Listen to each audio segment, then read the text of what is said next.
I noticed the words, the theme of your conference is collaborate, create, accelerate. That's good advice to a writer. As a novelist, living off royalties, I do well to accelerate my creation.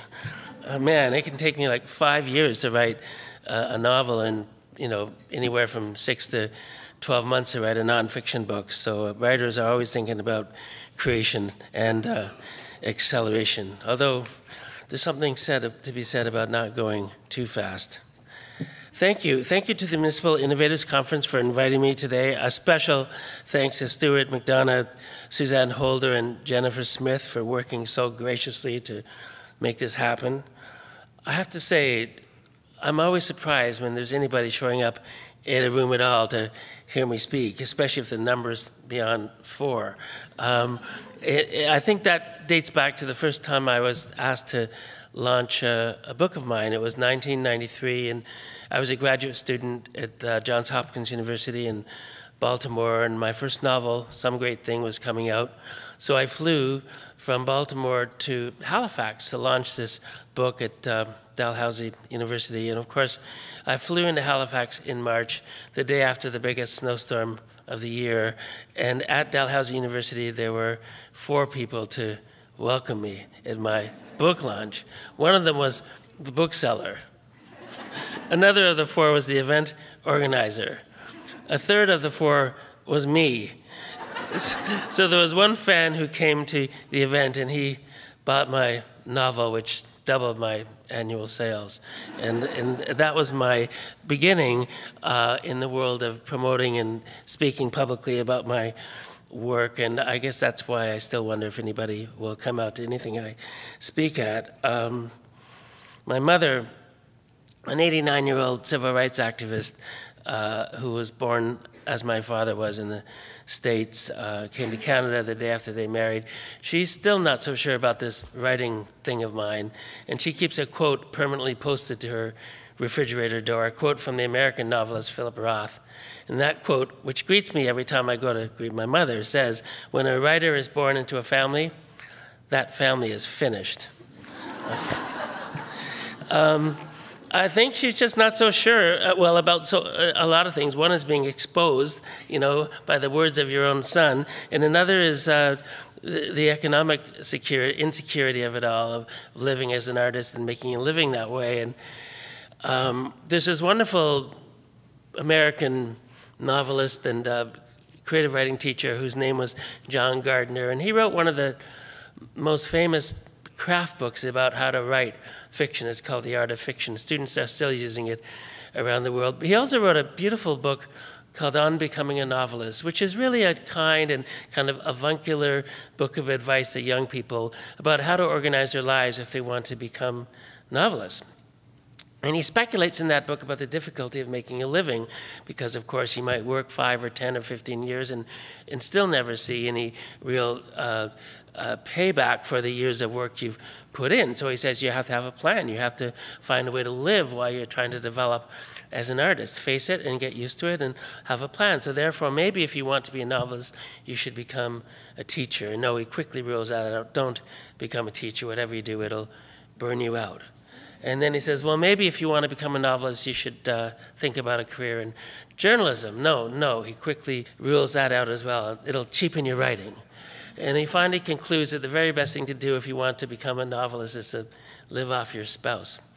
That didn't work for me. My wife is a writer, but it was a friendly and kind of effective tongue-in-cheek word of advice to young people about having practical plans to allow for their dreams to flourish and grow.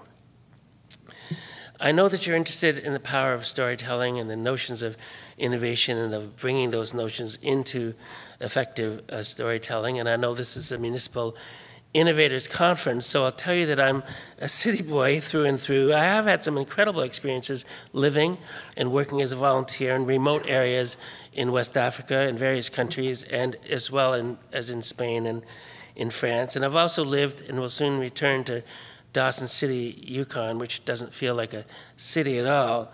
But I've spent most of my life living in urban areas. I grew up in the Toronto suburb of Don Mills in the 1960s, and I still remember the thrill and excitement of riding my bicycle or taking the bus and subway downtown each day to go to high school. I've also lived in Vancouver, Calgary, Winnipeg, Quebec City, Oakville, and Baltimore, and now I call Hamilton my home. I've come to know and appreciate Guelph, where I became a professor of creative writing here at the university just over a year ago. And since that time, I've begun to discover not just the campus, but also the downtown area, the parks, and the water, and I've become quite drawn to the city. Just yesterday, I met two people who work at the Honey Bee Research Center at the University of Guelph. And they brought me 10 jars of honey, and I only gave them 2 signed books in return, so I was on the winning end of that exchange. But it's fabulous to think of a Honey Bee Research Center right in the heart of a city, and I'd like to visit it soon. I ran marathons and other distance events for some 42 years until my knees blew out. And at that time, I was switched over to recreational cycling. And as a city cyclist, I'm always interested to see how well cities encourage and create space for cyclists to commute and just get out for fun and exercise. I respect the innovations that so many municipalities in Canada and in Europe have employed to make room for cyclists and to offer bicycles for quick, easy rental and drop-off. I've been a frequent and happy user of bike lanes and paths in Montreal, Vancouver, Amsterdam, Burlington, and Toronto. In Hamilton, I love to ride this 80-kilometer rail trail on a converted railway bed between Hamilton and Cambridge. And there's something magnificent about riding over forests and through farmlands on the edges of major urban developments, sensing but not quite seeing or hearing the city, and taking in the sights of baby strollers, young children on their first bikes, walkers, joggers, horses in their mounts, squirrels, turtles, birds, and at dawn, which is my favorite time to ride, deer. So in short, I'd like to applaud all municipal innovation and you for gathering, for continuing to investigate ways to enrich the living conditions of the millions of Canadians who live in our cities. I believe that Canada has some of the best, safest, best organized and livable cities in the world. Although I also hope and believe that we can all do much, much better, especially in addressing the areas of public transit, urban poverty, low-cost housing and the need for more of it, providing safe spaces for vulnerable and disenfranchised people, and responding to crises and pressing needs such as the arrival and integration of refugees and new Canadians, and the desperate need of the growing number of people succumbing to the opioid crisis. I'm aware that many of these initiatives require the commitment and investment of various levels of government, but municipal leaders are often among the best placed to identify and spearhead meaningful social change and improvement. I'm a novelist, writer of personal essays and nonfiction books, and screenwriter, and I've been invited to speak with you today about the power of storytelling for personal and collective understanding. I appreciate the invitation. Not everyone has a great regard for the role of the artist in society. A couple of years ago, I was visiting a book club, and a man came up to me, completely unabashed, and said, "I'll take your book. I'm going to give it to my wife. I don't read novels because when I read a book, I like it to be useful." And no self-consciousness about that statement whatsoever. Actually, though, millions upon millions of people, our ancestors, ourselves, and hopefully our children and grandchildren and those who follow, have discovered and appreciate the power of storytelling. Find me a healthy, well-adjusted child who does not love a good story. Have you ever noticed that one of the first questions that a child asks when you begin to launch into a great tale is this true? They don't need it to be true. Children love imaginary stories too, but they need to know on what foot you're standing when you talk. And they need to know on what foot they are standing when they listen. They need to know the score as they seek to understand the relevance of the story, real or imagined, in our lives. In 1982, shortly after I graduated from university with my first degree, an undergraduate degree in economics, of all things, from Laval University, I began to work as a reporter at the Globe and Mail. later on for the Winnipeg Free Press. And so on my first meeting with the city editor of the Globe and Mail, he had a flask of whiskey in his drawer, which he pulled out strategically to show me. And he started to advise me on how to become a good reporter. And he said, just remember, kid, in every news story that you write for us, someone is getting screwed and someone is doing the screwing. Just keep that in mind and you'll be fine. And it seemed like an incredibly banal and simplistic way to imagine the creation of story, including the creation of story for journalistic intent. But he was trying to make sure that I stayed targeted and well-focused in the way I kind of imagined the pitching of a news story. But stories aren't just for professionals to tell. We're all called upon to tell stories, to move and convince people, to get our way, to cajole and persuade.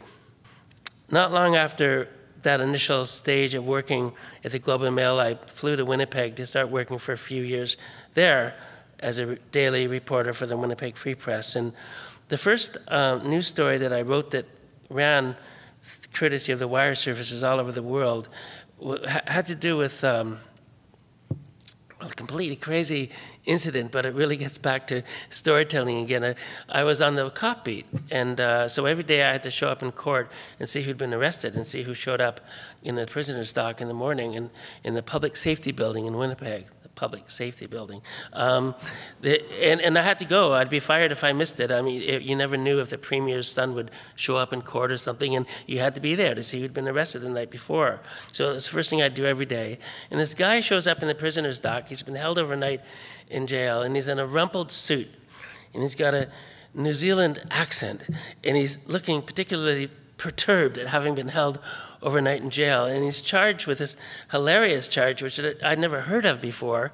It was called theft from the mail. I didn't even know that was a clause in the Criminal Code of Canada, but it is. There's a clause in the Criminal Code, theft from the mail. And he'd be charged with stealing mail from a mailbox. And he pleaded not guilty.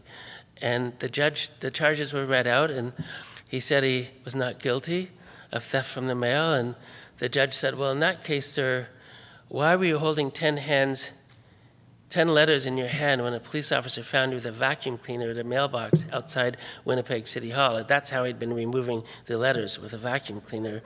And why were you holding 10 letters in your hand if you weren't committing theft from the mail? And he said, well, Your Honor, I just mailed a letter to my fiance, and I realized I made a mistake in it, and I didn't tell her the right thing, so I had to get my letter back to fix it. And so why then were you holding these letters, sir? Well, Your Honor, if I'd replaced the letters that I just sucked up with my vacuum cleaner, I would have reduced the statistical probability of retrieving my own letter. Therefore, they were just there because they didn't want to have to fish them back. And he was given an absolute discharge, and he was sent packing. And everybody needs to tell a story. Even a judge needs to hear a story in court. A child needs to be able to tell a story. And indeed, I had to learn to tell stories as a child, and I guess that's what turned me into a writer. My parents were my father was an African-American immigrant, and my mother was a white woman from Chicago who horrified her ultimately Republican family by falling in love with and marrying a black man on the Howard University campus in Washington, D.C. And they left the United States in 1952, the day after they married, and moved to Toronto and began to raise a family and continue their lives there. And like so many immigrants, I can assure you that the last thing a typical self-respecting immigrant to Canada wants is to see their son or daughter become a novelist. You know, they're looking for doctors, lawyers, engineers, architects, anything that they think will insulate their children from the social and economic vicissitudes they fled in their home countries. And so my father was particularly anxious to see that we'd become articulate on the page so that we'd become professionals. He'd already decided by the time I was 4 that I was to become a human rights lawyer.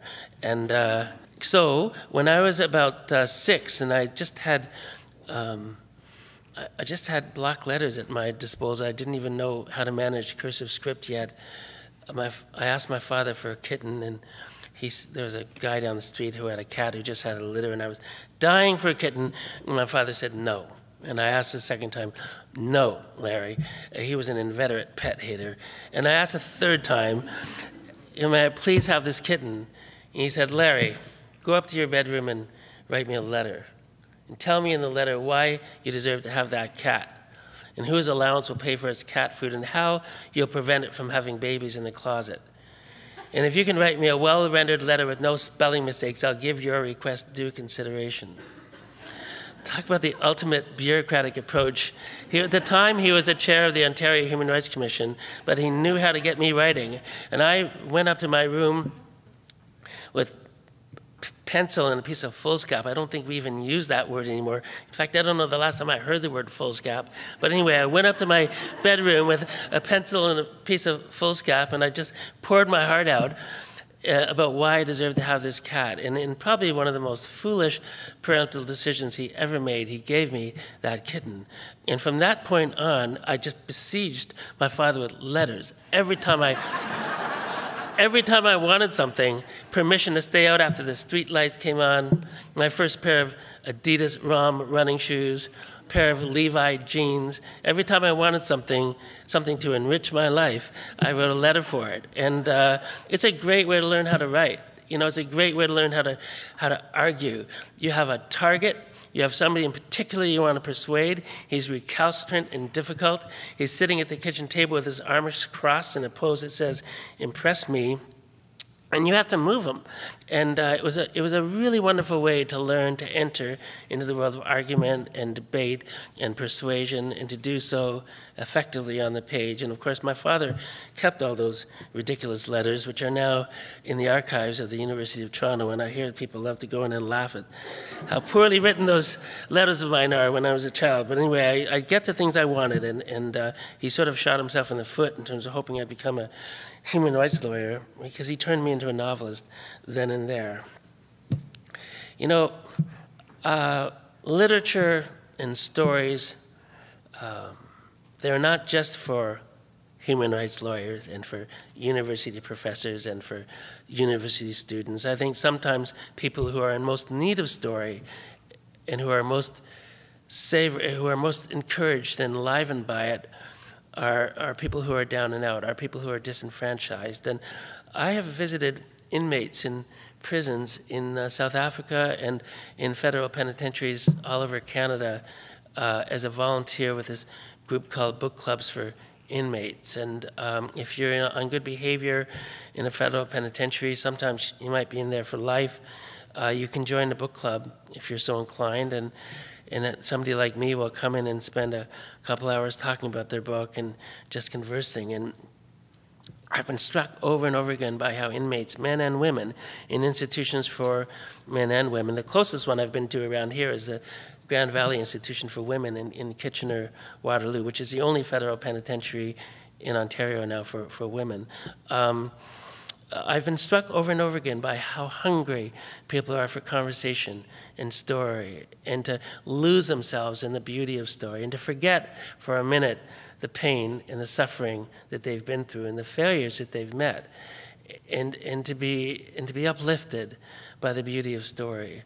I'm not a particularly religious person, but I believe that in some ways story plays the same role as religion in the lives of many. We look to story to prop us up in some of the most evil and awful times, including recovering from genocide. We look to story to define ourselves individually and collectively. We look to story for guidance in the same way that we often look to faith for guidance. And I think the man in the book club who thought that novels weren't to be read because they had no usefulness was entirely forgetting the message of courage and vision that so many of us draw from story and the beauty in story. Story, in telling it, is an act of asserting your own humanity, recognizing your independence and validity as a human being, and asserting your equality to other people. Why has the Diary of Anne Frank become such a fundamental way of coming to see and appreciate the horrors of the Holocaust and the 6 million Jews who were murdered in the Second World War.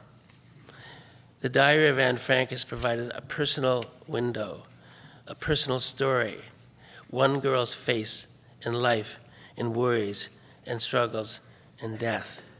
And that personal story has enabled us, personally and collectively, to address the magnitude of perhaps the most heinous and best organized and most hideously effective genocide carried out in the history of mankind. Another one that has inspired a great outpouring of literature and writing is a transatlantic slave trade. My great-great-grandfather was born a slave in Maryland, and he purchased freedom for his family, his wife and 10 children in 1858 in Maryland. I've seen his manumission papers in a little historical society in a small town in Maryland. And shortly after the 10th child, who was my great-grandfather, was born, the mother died. And so my great-grandfather and the other children were farmed out, as the great-great-grandfather had no means to look after 10 children all by himself. And my great-grandfather ended up being raised by a white Quaker family in Harpers Ferry, Virginia, and went on to study at university and graduate in the 1800s and become an ordained minister of the African Methodist Episcopal Church in West Baltimore. And so I heard a lot of these stories as I was growing up. I heard the stories of my father and grandfather as African-American soldiers in the first and the Second World Wars, respectively. And I heard and read and sort of dove into the literature of the transatlantic slave trade and of the African-American and the African-Canadian experience. And actually, the first form of literature produced and widely published by Black people around the world, by people of African descent in Canada, the United States, and in the Caribbean. The first form of literature that they're widely producing, publishing, getting international acclaim for is a slave narrative, the memoir. This is my name, this is where I was born, this is how I came to see my mother and father killed. This is how I got my freedom, dear reader, and I'm going to tell you my story, my journey to freedom. I'm going to set it down on paper to assert my humanity, to claim my freedom, and to show you that I'm as equal in the eyes of God as you are. And so this is the first form of literature that Black peoples in the Americas are producing. And it's created an astounding body of literature, and sometimes those stories, Frederick Douglass and Mary Prince, are just two of the many people who've written these slave narratives. There are hundreds of them. Some of them are 4 paragraphs long, others are 400 pages long. Some are world famous and some are quite obscure, but they're in all good libraries and bookstores. And they were some of the first forms of literature that I dove into as a teenager when I began to read. When I came to write the Book of Negroes, although it's a work of fiction, it's a work of the imagination, it is an historical novel and is based on real events, even though the characters and the plot are entirely made up.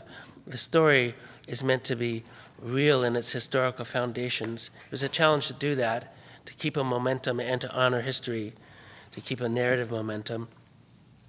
And it's a novel that sort of is inspired by the notion of the slave narrative. And even though it's not one, it pretends to be one. And it's a story of a woman who tells her whole life in and out of slavery, from Africa to the Americas to Canada and then back to Africa in the same lifetime. And I think I'll just read just the tiniest segment of this, just to give you a sense of her voice and the sorts of things that you look for when you're writing story, when you're creating. And one of those things is, you know, all the research and academic understanding of the world will be of no good to you if you can't honor and get into and create a voice. The voice is compelling and authentic and believable. And so I had to imagine the voice of my character, Aminata, a young girl who's abducted just as she's entering puberty and starting to menstruate, and she's stripped of her clothes and walked for 3 months across the western part of Africa until she's taken to a slave vessel where she's sent into Slavery in the 1700s, and she arrives in an island just off the coast of the province of South Carolina. It's called Sullivan's Island. Anybody who's been to Charleston will know where Sullivan's Island is. It's just a stone's throw from Charleston, South Carolina. At this time, it's still a British colony. It's 1757. She doesn't speak English, of course, yet, although she'll become highly literate in the course of her life. Her name is Aminata, and these are her words as she's just surviving on a quarantine station on Sullivan's Island, where she's held in quarantine until judged to be free of disease, and then she'll be sent and sold into slavery. And the only thing you really need to know to follow this little 2-paragraph excerpt I'm going to share with you is that her word in her mind, in her African language for white people, is tubabu in the plural. We were brought to an island just off the coast of the Tubabu's land. There were about 100 of us left. We were all placed inside a square barricade. Tubabu stood as sentries at the gate and patrolled inside with clubs and fire sticks, but mostly we were left alone to wonder what would now become of us.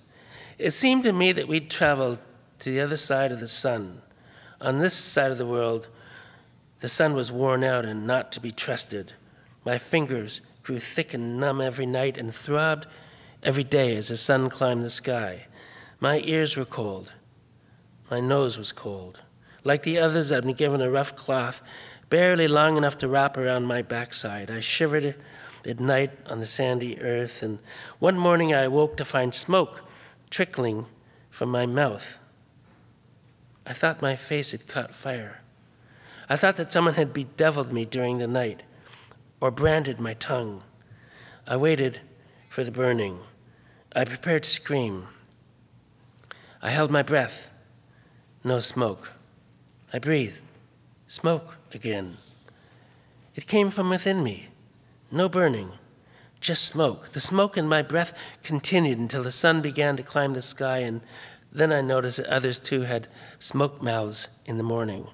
That's just a tiny excerpt, really just to illustrate the notion that all the writing tools and research in the world will be of no real purpose if you can't find a way into the heart of a story and into the core of a voice and summon a story, a character, a person who seems believable, who seems credible, whom the reader will want to love and will care for.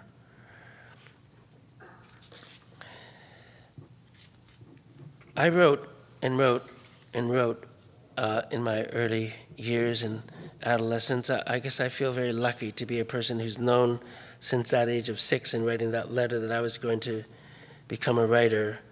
I didn't know that I could become a professional writer or live off the avails of book sales, but I knew that writing was what I would do and what caught my passion.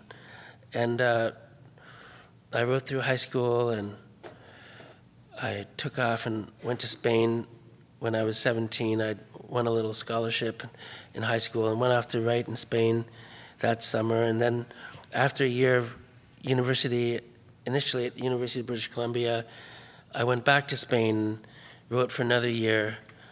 I was 19 or so, and I remember living in a little town called Aguilas on the Mediterranean coast, little village, and it so happened that the apartment next to mine on the 3rd floor of a little building in this little village had a typewriter school going. So every morning I'd rent a typewriter for 500 pesetas. That was about $5. I'd rent a typewriter. It'd be handed across to me over the balcony. I'd hammer away for 3 hours on the typewriter to get something done. And then I'd have to hand it back by noon when the typing school began. So it was good to be living next to a typing school in small town Spain as a 19-year-old. I wrote through university. I wrote through my first years as a newspaper reporter.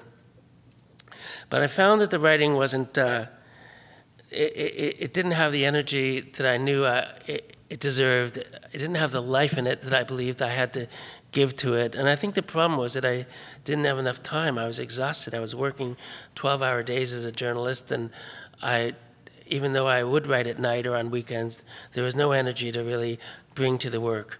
I was working too hard. I didn't have a window to stare out like Alice Munro encourages writers to do, and I needed that window to stare out and time to breathe. And I was worrying that I was getting old. I was 27, and I was a parliamentary bureau chief of the Winnipeg Free Press in Ottawa. That's not as impressive as it sounds. There was one person in the bureau, that was me, so I was chief of myself in the Ottawa bureau. But I worried that I was getting old. I was 27 and hadn't finished any books yet, and I was working too hard, and I felt sort of sidelined from my real passion in life, so I quit. I just quit the job and moved with my wife to Spain again. And just for the first time, with a little bit of money saved up and with a university degree and with some writing experience on the newspapers, I just wrote around the clock for a year in Spain. I wrote every day, all day. I did nothing but write, really, for that year. And I just gave myself time to explore and see what I had on the page, to fool around. I wasn't so much worried about a result. I didn't ask myself to come back with a book that I could sell. I just wanted to write. So I wrote short stories that whole year to see if I could improve and get better, and I rewrote them and to see if I had the motivation to keep writing after a year of intensive work, and I did. And after that year, I knew that I was going to become a writer, and I organized my life accordingly to leave enough space in it that I could keep going.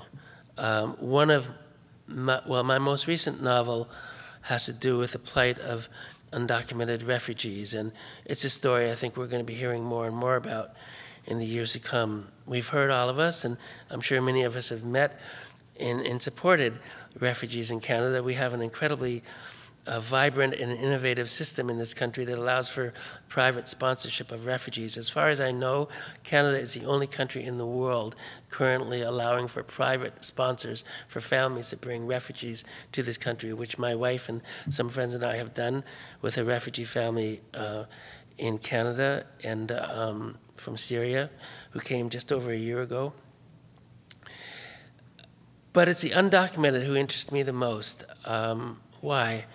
Well, I had a number of experiences with refugees and immigrants when I was a young man, and I'll share just one of them before I conclude, and that is that in the 1980s, just as I was winding up my work with the Winnipeg Free Press, and just before going off to live in Spain for that third and final writing binge for a year, I went to visit my late sister, Karen Hill, in West Berlin, and she'd fallen in love with this Sudanese refugee who'd come to East Berlin and come through the Berlin Wall unaffected, unharmed, unshot.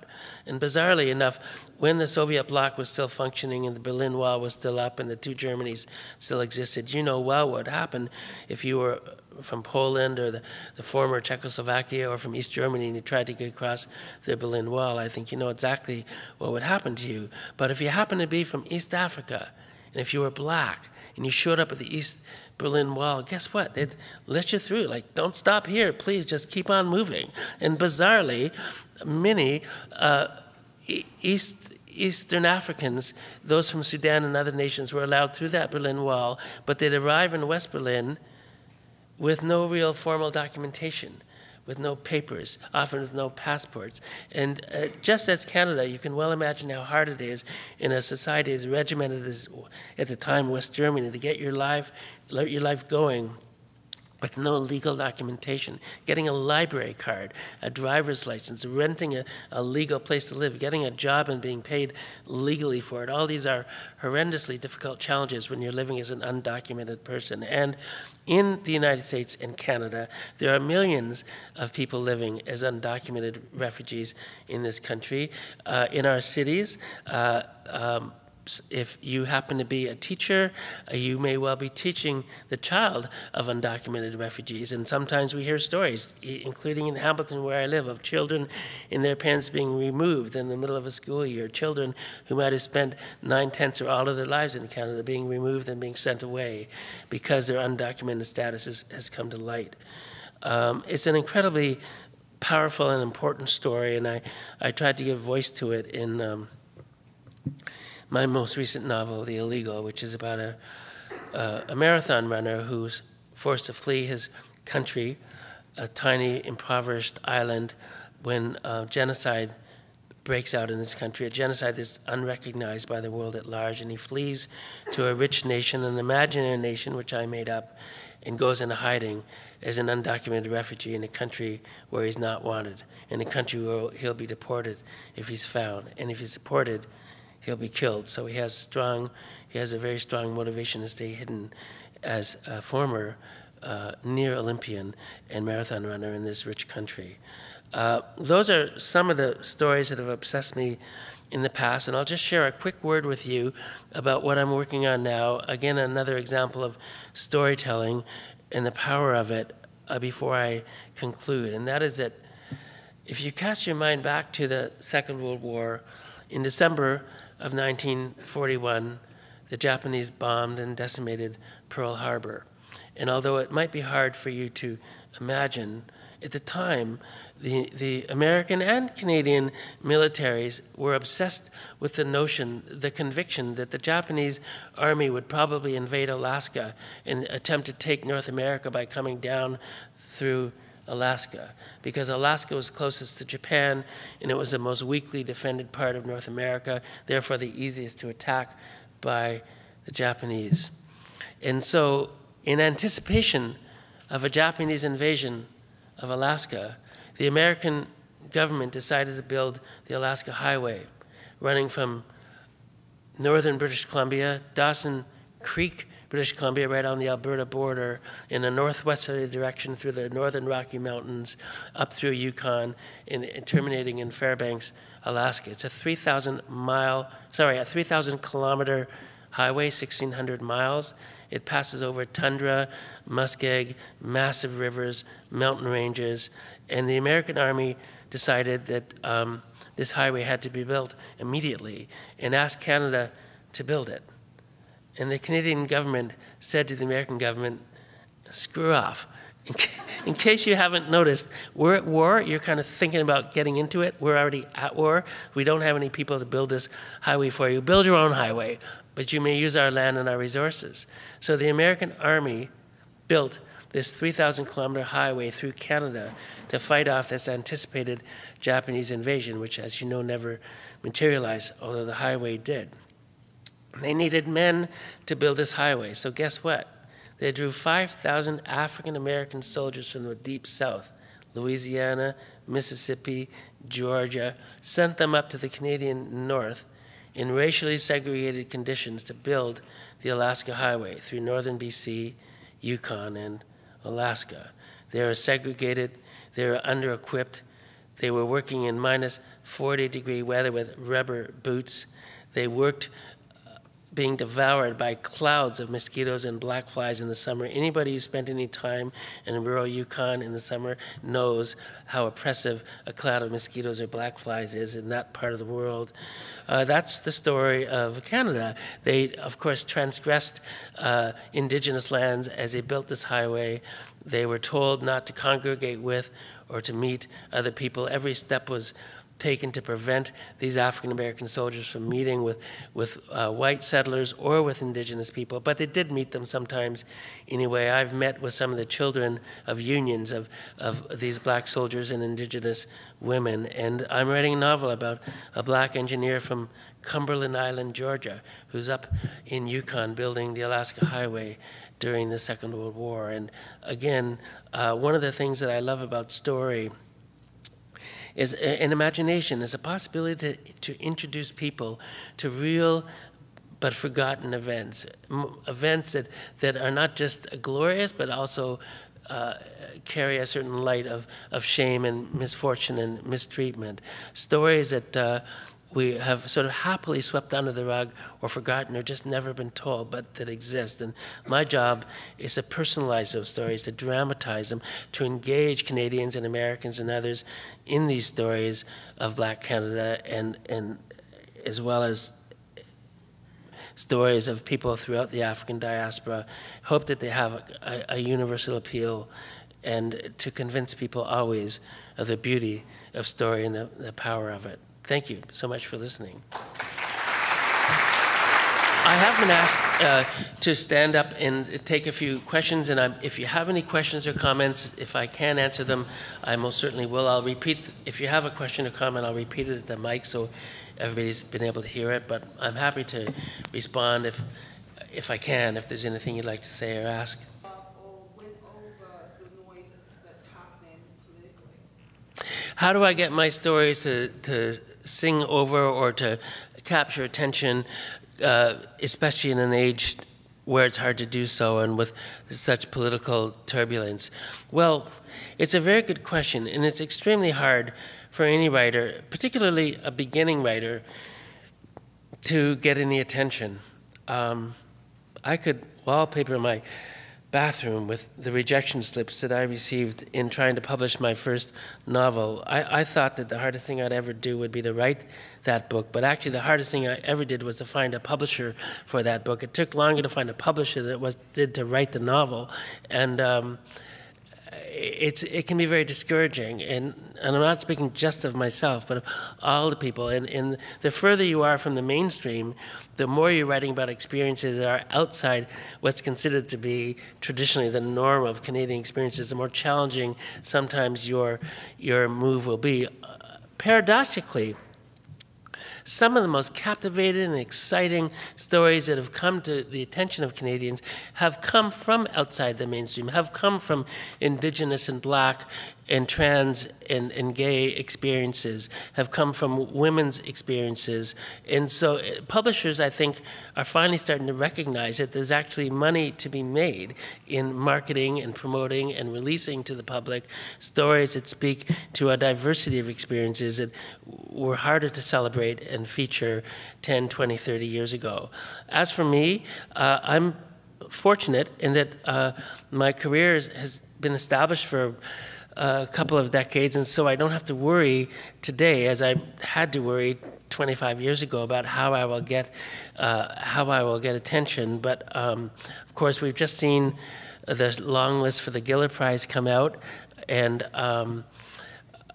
unfortunately, one of the ways that really helps an undiscovered writer gain attention in Canada and in other countries and the United States is to be longlisted or shortlisted or to win a literary prize. And one of the beauties of those prizes is that they often bring completely unknown names or almost completely unknown names to public attention. Last year I was chair of the jury for the Giller Prize, for the 2016 Giller Prize, and we read 173 books over the course of 9 months to find the winner, which was a book by the wonderful writer Madeleine Teen, Do Not Say We Have Nothing, which touches on the Tiananmen Square massacre and the Cultural Revolution in China and connected communities in Canada. So winning a prize or being shortlisted or longlisted helps. Having a savvy promotional team with your publisher helps. And just being honest and writing about something that's truly yours, that's truly carries your voice that no other person could possibly write. Bringing something to public attention that is raw and new and unique are some of the ways that new writers are getting public attention these days.